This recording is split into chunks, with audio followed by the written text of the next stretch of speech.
brothers and sisters in Christ. Thank you so much for joining us today. Welcome to the daily Smith Wigglesworth Devotional podcast. My name is Victoria Iag and I'm your host for this podcast. So as usual, before starting with today's teaching, we will pray. So let's go. Father, Lord God Almighty, King of Glory, we thank you for today. We want to study your word right now. Holy Spirit, we surrender ourselves completely to you right now. Speak to us through your word. In Jesus Christ's name we pray. Amen.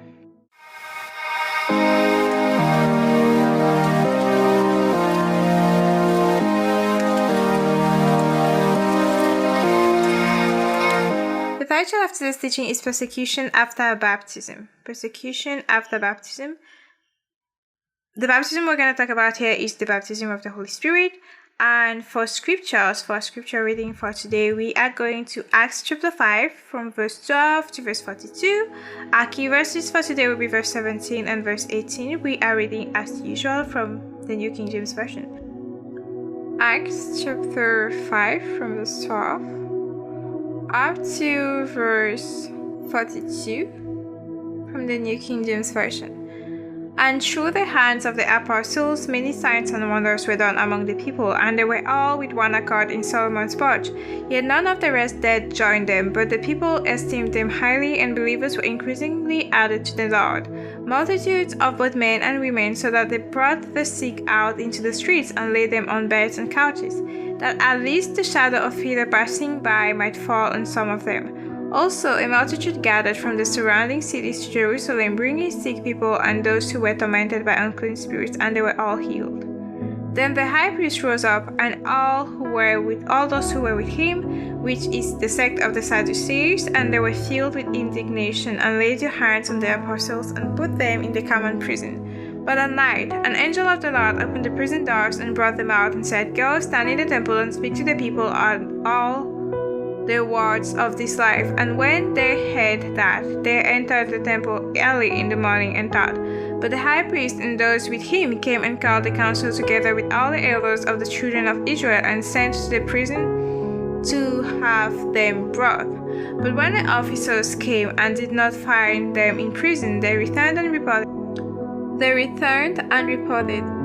Indeed, we found the prison shut securely, and the guards standing outside before the doors, but when we opened them, we found no one inside. Now when the high priest, the captain of the temple, and the chief priests heard these things, they wondered what the outcome would be. So one came and told them, saying, Look, the men whom you put in prison are standing in the temple and teaching the people. Then the captain went with the officers and brought them without violence, for they feared the people lest they should be stoned. And when they had brought them, they set them before the council, and the high priest asked them, saying, Did we not strictly command you not to teach in this name? And look, you have filled Jerusalem with your doctrine, and intend to bring this man's blood on us. But Peter and the other apostles answered and said, We ought to obey God rather than men. The God of our fathers raised up Jesus, whom you murdered by hanging on a tree. Him God has exalted to his right hand to be Prince and Savior, to give repentance to Israel and forgiveness of sins, and we are his witness to these things, and so also is the Holy Spirit, whom God has given to those who obey him. When they heard this, they were furious and plotted to kill them. Then one in the council stood up, a Pharisee named Gamaliel, a teacher of the law held in respect by all the people, and commanded them to put the apostles outside for a little while. And he said to them, Men of Israel, take heed to yourselves what you intend to do regarding this man. For some time ago, Theudas rose up, claiming to be somebody. A number of men, about 400, joined him. He was slain, and all who obeyed him were scattered and came to nothing. After this, Judas of Galilee rose up in the days of the census and drew away many people after him, but also he perished, and all who obeyed him were dispersed. And now I say to you, keep away from this man and let them alone, for if this plan or this work is of men, it will come to nothing, but if it is of God, you cannot overthrow it, lest you even be found to fight against God. And they agreed with him, and when they had called for the apostles and bidden them, they commanded that they should not speak in the name of Jesus, and let them go. So they departed from the presence of the council, rejoicing that they were counted worthy to suffer shame for his name. And daily in the temple and in every house they did not cease teaching and preaching Jesus as the Christ. This is the word of the Lord. Thanks be to God. We're going to verse 17 and verse 18, our key verses for today. Then the high priest rose up, and all those who were with him, which is the sect of the Sadducees, and they were filled with indignation, and laid their hands on the apostles, and put them in the common prison. So, as we said, this is the word of the Lord. Thanks be to God. So, we are talking today about persecution after baptism. And the baptism we're talking about is the baptism of the Holy Spirit, because when the apostles received the baptism of the Holy Spirit, they started we see how they moved in power, because when they received the baptism of the Holy Spirit, they received power from the Holy Spirit. And they were no longer confined somewhere just praying and waiting for the baptism. But once they received the baptism, they started moving, acting powerfully.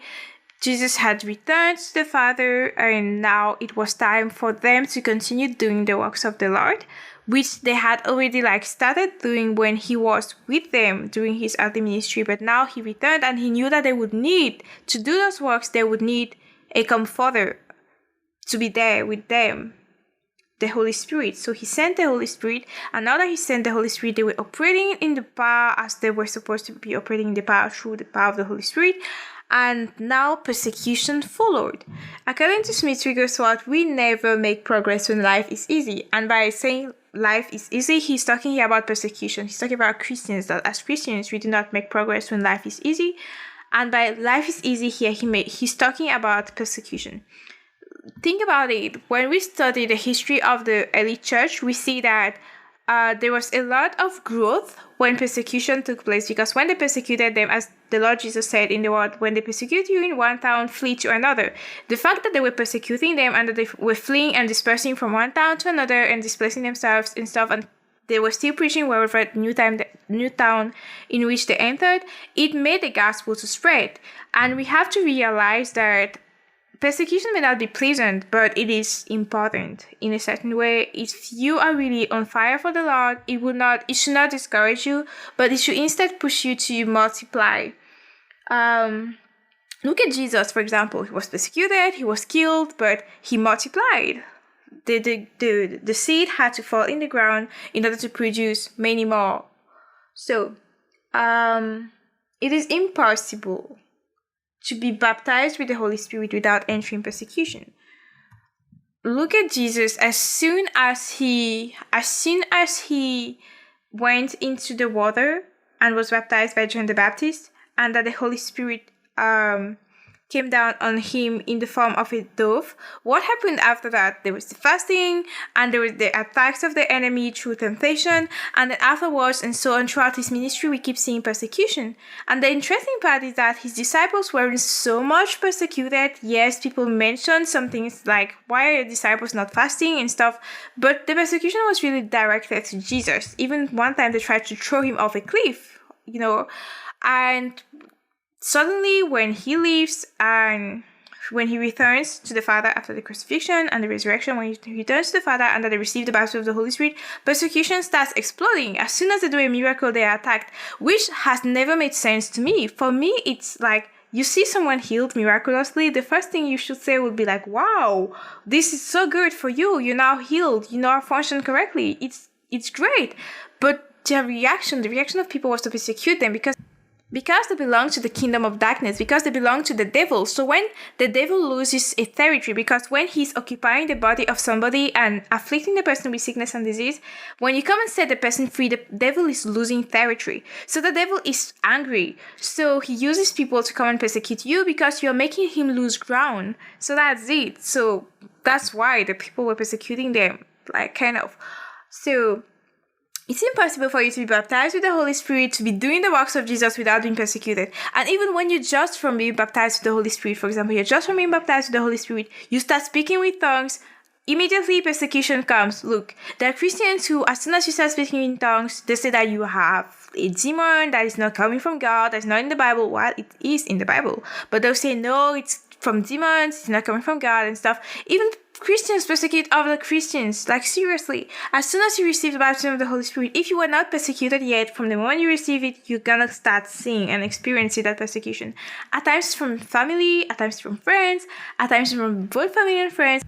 At times it's even from your church. I know people who were thrown out of their church because they went out to lay hands on the sick, and those sick people got healed, but they were thrown out of the church because either the church doesn't believe in miracles, or the church believes that they should not go out without the authorization, the written and signed authorization of the church, which does not make sense because Jesus already said go and do it. So you don't need a written authorization from your church to go and do what Jesus said you should do.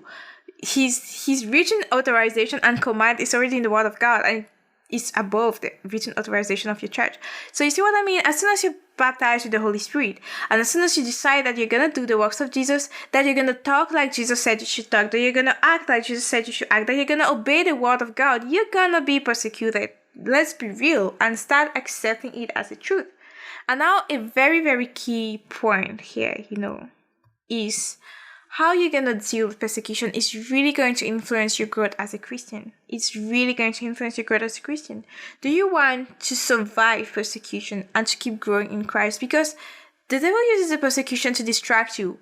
It's like starting little fires around you so that you get distracted and you stop preaching the gospel. He used persecution to distract you. He used temptation to distract you. And you know what? The thing is, there's so many people who've been persecuted by people they loved, by people they cared for, or by people whom they did not love, but people whom they respected at least. And they got persecuted, and it created a bitter root in them. They started hating those people, and when they started hating them, they stopped growing spiritually. They kept reading the Word of God, but they were not forgiving. They kept trying to obey God, but they were not forgiving. They were not growing anymore. It's like their growth in Christ has been stunted, and some of those people who even persecuted them then repented, turned to Christ, are growing in the Lord, are doing awesome things in the Lord, but them, they are still on that persecution, and they've still not grown out of it, and the devil loves it when you're stuck on the offense of what someone did to you, whether because you're a Christian or not. But when you're stuck there, that you're not forgiving, that you're not forgetting, that you're not letting go, that you're living your life and defining your life based on that. And by forgetting, I don't mean like that your memory is suddenly gonna be deleted, though I believe that God can do it for sure. But I mean, like, moving on. You see what I mean? The devil loves it when you don't move on, when you stay stuck to it, when you stay in bitterness, when you stay in hatred because of what people did to you, when you live according to your flesh, when you're in your carnal mind, someone persecutes you, you get angry, you start shouting, you start fighting. The devil loves it because in a sense, you're ridiculing yourself, and in another sense, you are not honoring God because you are not behaving as Jesus would have behaved. So you are not showing yourself as the ambassador of Christ that you should be.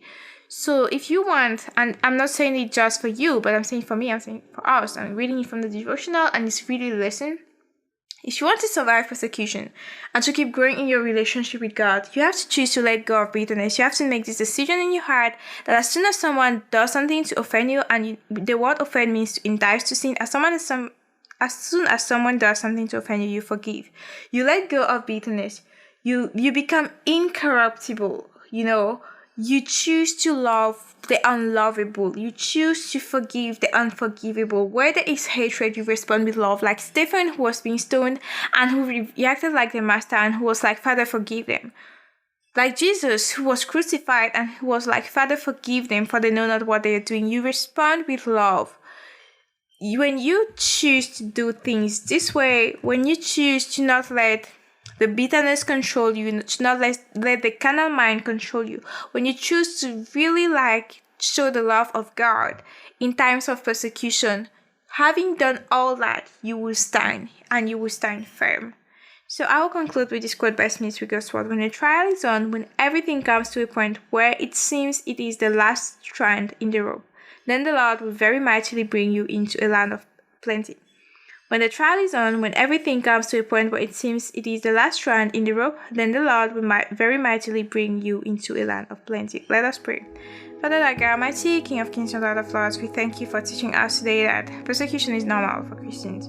It's normal for us to be persecuted, and we do not have to cry as babies when we're persecuted, but we instead have to rejoice as the the early apostles did, to rejoice that we've been counted worthy to be persecuted for the glory of the name of the Lord. So help us, Lord, to not live in bitterness and unforgiveness, but to love our enemies, to pray for those who persecute us, and to bless them. In Jesus Christ's name we pray. Amen. So thank you so much for joining us today and for listening from start to finish. Thank you for listening from the beginning to the end of this podcast episode. We have one new podcast episode every single day by the grace of the Lord. So make sure to subscribe and tune in tomorrow by God's grace to listen to the next podcast episode. If you have prayer requests or questions or anything you need to discuss concerning the Bible or this podcast episode or any other podcast episode or the Smith Wigglesworth Devotional in general or the Bible in general or any sin which you are addicted to, for which you need deliverance or healing, if you need prayer for sickness and disease, if you need healing, even in terms of your finances, if you need prayer, you can always contact me on Instagram, Dr. Victoria Iyok. You can contact me on Instagram with your prayer requests, with your questions, with your anything that you need, which is concerning the Bible.